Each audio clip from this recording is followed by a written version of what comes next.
Welcome students. My name is C. Amita Vissa.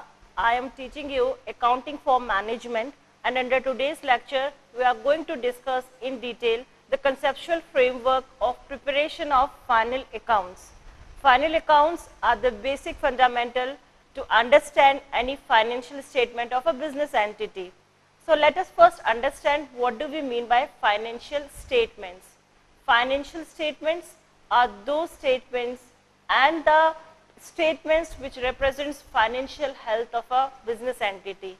By financial health, we here mean that the operational efficiency as well as the management efficiency.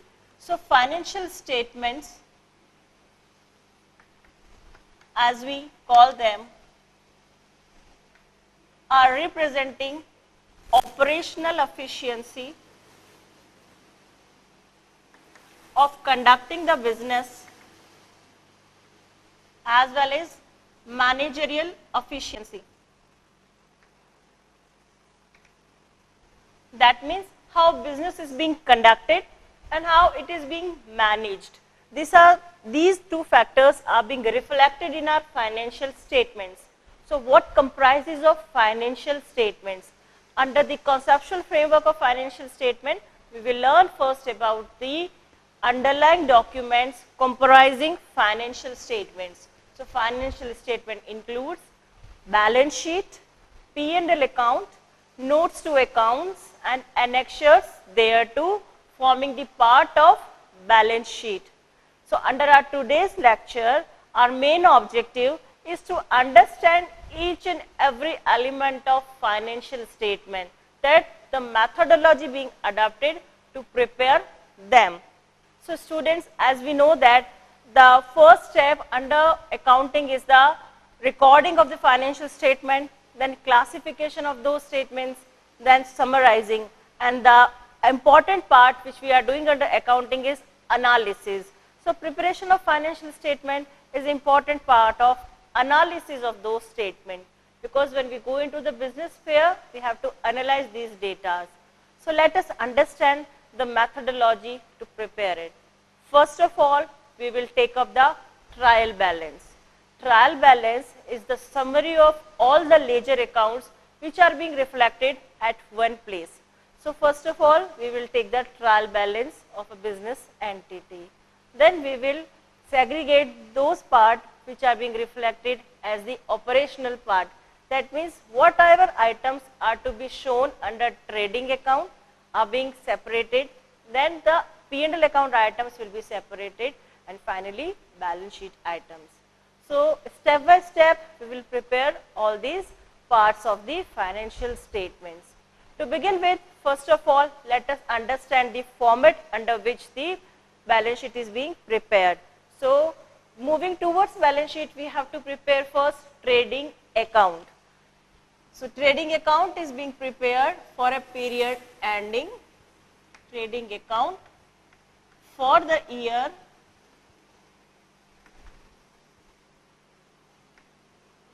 ending 31st March 2013. So it is being prepared at the end of the year. A composite summary is being prepared. It will have two parts, debit and credit. We will segregate this under the given format. This is amounts column. We will write rupees over here. This is also amounts column where we are going to write about the rupees. So trading account is the account which reflects operational efficiency of the business. That is how the business is being conducted, how we are running the business. So it will reflect the sales turnover, the purchases so made, and the gross profit being derived out of such transactions which are being carried out. So when we look up at the trial balance, we can know that the credit balance would be reflected on the credit side of the trading account. Sales account would be written here and it will be written as buy. And on the debit side, we will use the terminology to. First of all, if the business is already being running, it will have the opening balance of the stock. So it will start with the opening balance. To opening stock, this stock will be as on the beginning of the year, that is on April 1. Then we will have purchases, to purchases during the year. It can be cash purchases or credit purchases, and the composite amount is to be reflected over here. And if there are any returns, that is purchase return, those parts which are being returned back to the supplier, we will subtract it from the gross amount and write the final amount over here. So it will have opening stock, purchases. Moving to the credit side, there will be sales. Again, this sales can be on cash basis or on credit basis. Adding them, we will get the gross sales, subtracting any returns thereof, we will get the net sales in the final column, and closing stock will be reflected again over here by closing stock. Now we will add up the credit side, that is sales and closing stock, and write down the totals. Here also we will add up the opening stock and purchases, and balancing figure will come as gross profit, or sometimes it may come as by gross loss. How gross profit is being determined? Where sales and closing stock is exceeding the purchases and opening stock, the figure reflected will be profit. Contrary to it, if opening stock and purchases value is higher than that of the sales and closing stock, the balancing figure would be loss. That means that our sales are not that much as we have made the purchases. So the figure of loss would be reflected over here. Another way to compute the gross profit is to find out cost of goods sold. Where we subtract sales and cost of goods sold, we can ascertain the gross profit. So its method is, we will make a note, it's called working note, to ascertain cost of goods sold. It will be reflected as opening stock, this will be in rupees, this will be amount column, add purchases,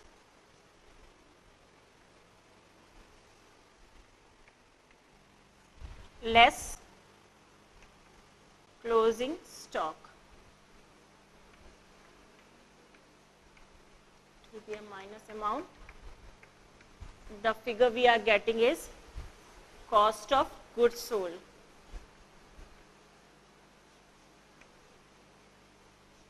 Once we are with this figure of cost of goods sold, we can ascertain profit when we do this equation or follow this equation. Sales minus cost of goods sold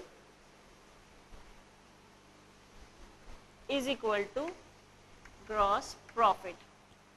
So gross profit can be ascertained out of it. Another important feature under trading account is direct expenses are also being recorded under trading account. That means if there is any carriage inward, freight inward, those expenses which are necessary to bring the asset to their final position or until they are being productive, such expenditure shall also be reflected under trading account, and profit will be reduced from that extent as the expenses are being recorded. Now, this is one part of the preparation of final accounts, that is preparation of trading account. In our notes to accounts, again, gross profit ratio can be computed. It shall be gross profit upon sales into 100. So GP ratio would be ascertained. The ascertainment of GP ratio is important over here because this is a firm specific ratio. We can compare it with the industry ratio to do the interfirm comparison. So, when analyzing the financial statement, we have to follow these steps. Now, moving ahead, we will learn how to prepare profit and loss account. Sometimes compositely both the accounts can be prepared, and expenses in relation to the running of the business and administrative expenses can be included in the same account, but the nomenclature will change and it will be named as trading and P&L account. However, for the sake of learning, we will prepare the P&L account separately. Now, we are going to make the format of profit and loss account. It shall also be prepared for the year ending P&L account for the year ending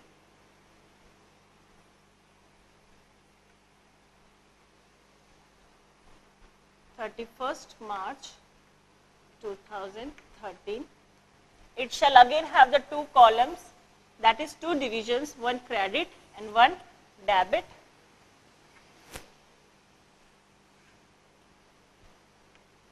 Here amount columns as being written over here. So, under trading account we have computed gross profit. This gross profit is to be carried over to the P&L account. So, there under gross profit we will write gross profit carried down to the P&L account. So, again it was reflected on the debit side by name GP. So, when we are transferring the profit, it will be reflected on the credit side of P&L account. So, we will write Y gross profit transferred from trading account, and we will write the amount in the amount column. Now, under P&L account, all the revenue receipts would be reflected. So, any income from interest or dividend would be reflected over here by interest received on investment, by dividend received, by profit on sale of asset. All such items can be reflected on the credit side of P&L account. However, this is not the exclusive list, it is an inclusive list. Any other item which meets the requirement of the revenue receipt would be accounted for under the credit side of P&L account. So, in all we will get the revenue receipts under P&L account. Sales would not be reflected over here because it is already being shown in the trading account. Now, coming to the debit side of the P&L account, we will have the list of expenses such as to rent, to salaries, office expenses, selling expenses, any bad debts incurred,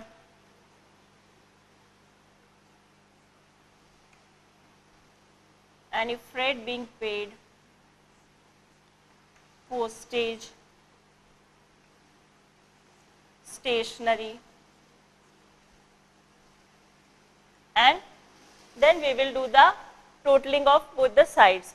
Here we will add up the total of credit side, write it over here, and roughly we will calculate its total, and then we will subtract the total of credit side and debit side, and the balancing figure which we are getting is our net profit.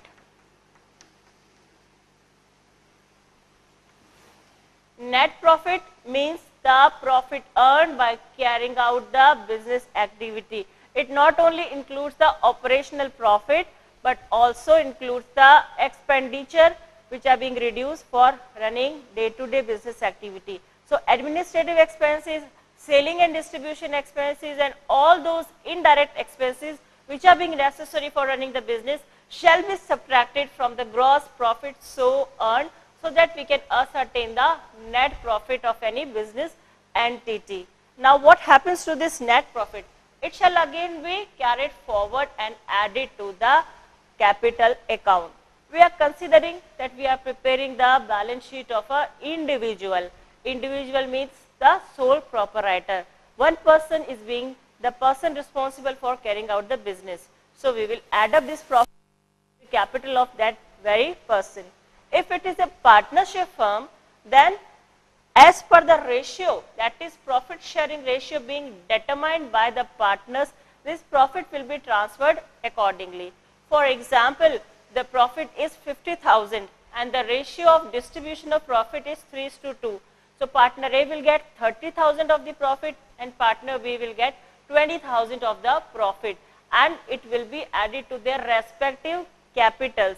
That is, the share of profit of A will be added to his capital and the share of profit of B will be added to his capital according to the ratio so determined by the partners. And if it's company, then this will be transferred to P&L appropriation, and P&L appropriation will be reflected under reserves and surplus under the heading reserves and surplus. One more thing is that if expenditure are exceeding the receipts, we will get gross loss and it will be subtracted from capital rather than adding it up in the capital. So this is the mechanism of ascertaining the profit of any business entity. Now moving ahead, we will learn how to prepare the balance sheet. This is the third step in the preparation of financial statement. However, one more exercise we can do is to ascertain NP ratio, that is net profit ratio. Let us learn how to find out the net profit ratio. Net profit ratio, or it is popularly known as NP ratio, is equal to net profit upon sales into 100. This is the way in percentage it is being computed. Now next step is the preparation of balance sheet. Balance sheet is the statement reflecting the final position of the assets and liabilities of the company. That means historical data of business entity is being represented under financial statement, and out of which the assets and liability position are being reflected on the balance sheet. So at the end, how much assets are in hand in the company's and hands or with the company is being shown. Now before going to prepare the balance sheet, let us understand the basic terms associated with balance sheet. Firstly, the assets. What are assets? Assets are those financial assets or tangible resources or intangible rights which are being useful for earning revenues. So we can say assets are tangible objects, or they can be intangible rights which an enterprise earns or acquired for earning revenues over the years.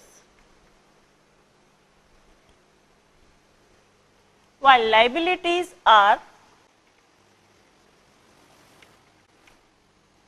obligations of the enterprise.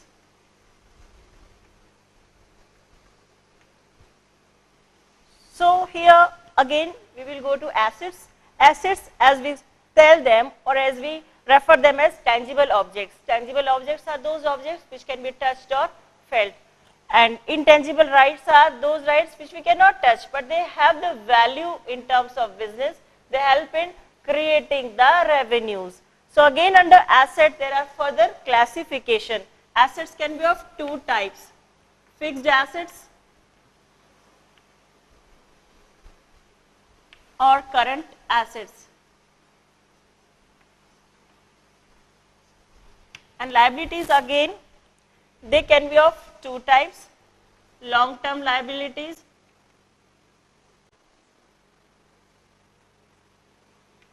or short-term liabilities.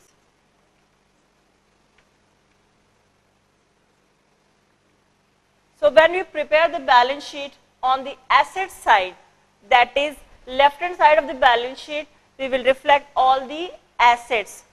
Again, the classification of assets would be done there, that is fixed assets and current assets. And under liability side, that is right hand side of the balance sheet, we will reflect capital, adding profit to it, and then we will reflect long term debts and finally short term debts.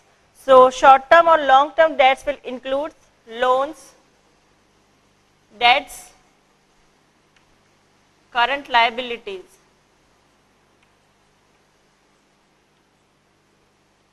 While fixed assets, they shall include land, building, furniture. Current assets will include stock, debtors, bills receivable, bank account balance and cash in hand. So we can here evaluate the nature of fixed and current assets. Fixed assets are those assets which are being procured with a heavy investment and the benefit arising out of it are for longer period. That means if we acquire certain machinery, the machinery is a heavy expenditure. So once machinery is being acquired, it will help us to carry on our production process, and earnings out of machinery would be for more than 1 year. It will be a long-term source of revenue. While current assets are those assets which needs to be replaced after every cycle of production. For example, stock. Stock replenish every time the production is being. Again, it is to be used, it is to be purchased. While machinery need not to be purchased every time a production cycle is being completed. Similarly, debtors, they are for a shorter period. We will recover our money out of them. So current assets are those assets which are being, they are in the asset side for a shorter period of time.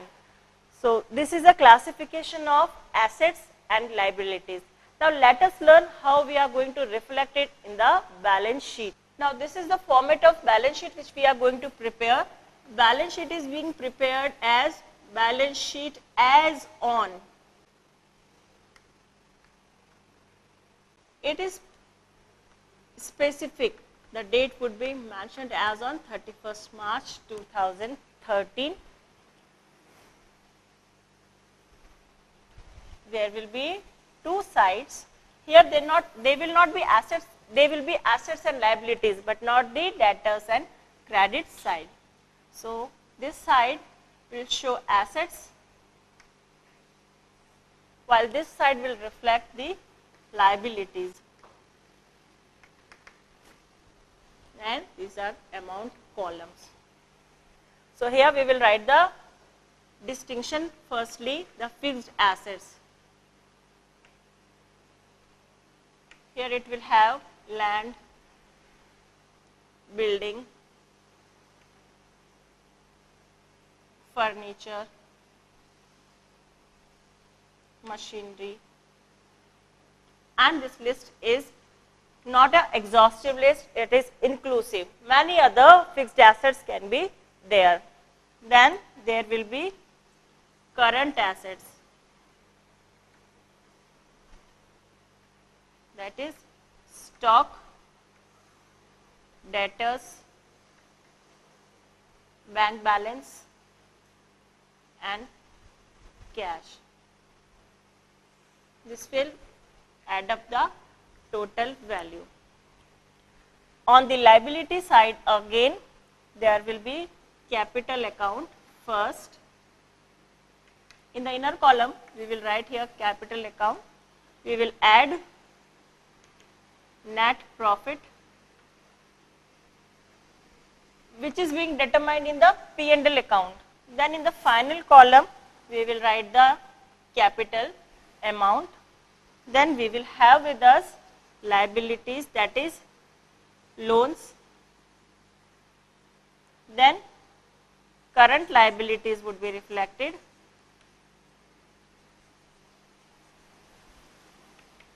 that is sundry creditors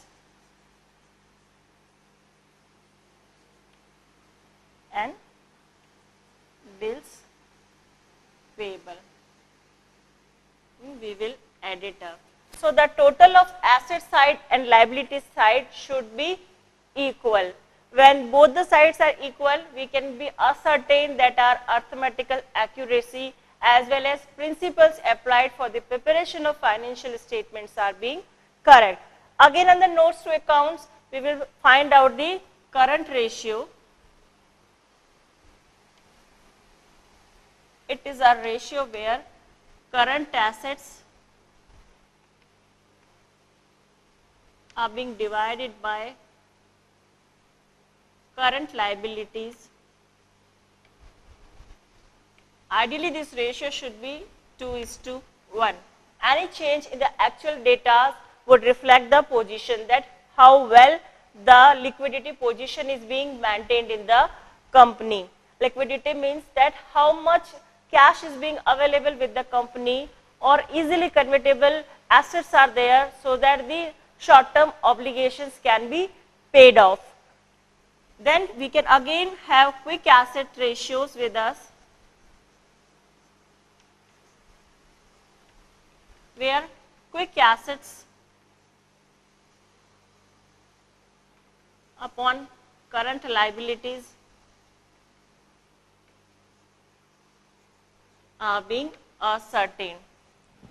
Next important terminology is working capital. Working capital is nothing but the difference of current assets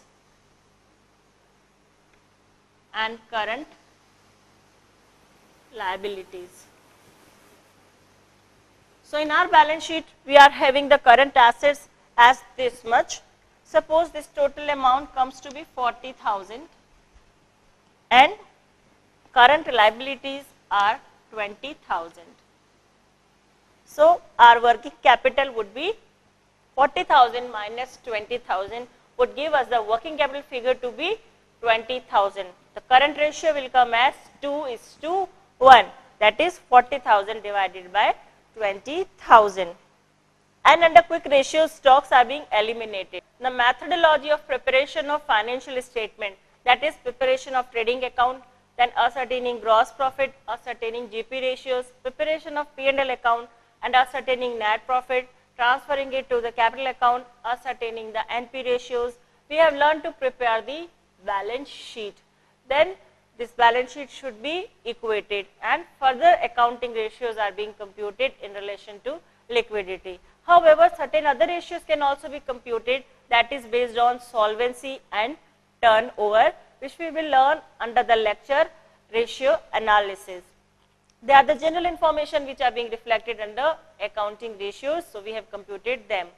Now, when we prepare the final accounts, one more very important aspect we need to learn is the adjustment entries.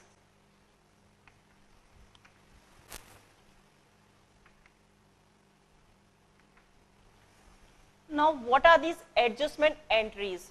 Adjustment entries are those entries which needs to be adjusted after the books of accounts are being closed. That means they were the important transactions, however, the same were not reflected in the books of account, but keeping in view the principle of accrual and the matching concept, we need to account for them into our balance sheets so that correct and fair view of the financial statements can be reflected and the end user can rely on them to make their decisions. So first adjustment entry is in relation to the closing stock, because closing stock is valued by the physical verification of the stock. So it might not be reflected in the data which are being presented in the trial balance. So we will make a adjustment entry in relation to closing stock first. Its adjustment entry will be closing stock account debit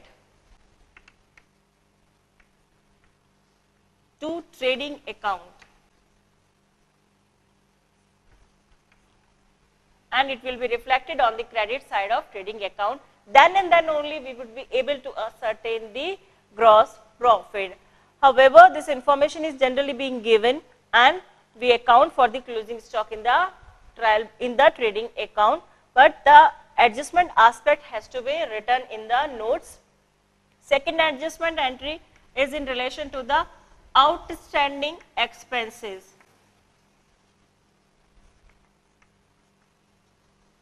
Now, what are outstanding expenses? We know that accounting period starts with April 1 and ends on 31st March. That means it shall comprise of 12 months. What happens is that we do the accounting on accrual basis. That means we make the due entries. If the salary is being due for the month of March, however, it is being paid in the month of April, we need to record the expenditure for the month of March also. So sometimes what happens that March expenses are not being paid. So rather than going for payment basis, we will make the adjustment entry on the due basis, on the accrual basis. That is, the right is being generated either to earn the asset or obligation is being generated, so that payment is to be made. This reflects in the particular month only, however, payment can be deferred. So under that scenarios, we will pass the entry as expenses account debit to outstanding expenses. These expenses can be in relation to salaries, that can be in relation to rents or any business expenses which are being paid, which are due for payment, but they are not being paid off. When they are being paid off, this entry will be reversed in the next year. Next important adjustment entry is in relation to prepaid expenses. Now, what are prepaid expenditure? Prepaid, that means already being paid. However, we were not supposed to pay them for that particular period. For example, insurance. Insurance which was being taken in the month of March might have been paid up till June. So our financial year ends on 31st March. However, 3 months advance might have been paid as the insurance premium. So we will make a adjustment entry. We will account for the prepaid amount for 3 months as our asset, and we will record the expenses only for 12 months. So its adjustment entry will be prepaid expenses debit to expenses. So what happens that expenses will be reduced to the extent they are being prepaid, and in the final column of P&L account only the expenses of 12 months will be reflected, and these 3 months expenses would be reflected on the asset side of the balance sheet under current assets. They are other assets, they are short term in nature because they are paid for a smaller period, and then when the period comes we will adjust these entries, and in the next year reversal of these entries will be made. So two important entries are in relation to expenses are outstanding expenses entry and prepaid expenses. Outstanding is in relation to the expenses which are not being paid but they are due. Prepaid expenses are not due but we have paid them in advance. So these adjustment entries are to be reflected in our financial statements. Now another important adjustment entry is in relation to the accrued income. Accrued income is in the same way as prepaid expenses. The income is as in the same way as the outstanding expenses. Here income is accrued but it is not being received. So we will pass the entry as accrued income to income. So these are the important adjustment entries which are to be reflected in our balance sheet and their effect should be given. Another important aspect which we need to take care is of the interest on capital. If the information is being given we have to account for interest on capital, interest on drawing, or if the rate of any loan is being given. However, the interest amount is not reflected, we have to compute the interest on that very specific loan. We have to account for that interest on loan as a charge on our P&L account and have to reflect the same in the P&L account. So adjustment entries too shall form the part of our balance sheet. With this, we have learned how to prepare the final accounts. The entire methodology is to be adopted step by step. Trading accounts are to be prepared, P&L accounts are to be prepared, balance sheets are to be prepared, balance sheets should match up, and if there are any adjustment entries at the year end, its effect is to be reflected on the face of the P&L account and resultantly on the balance sheet. Hopefully, there has been a happy learning in this lecture. Thank you.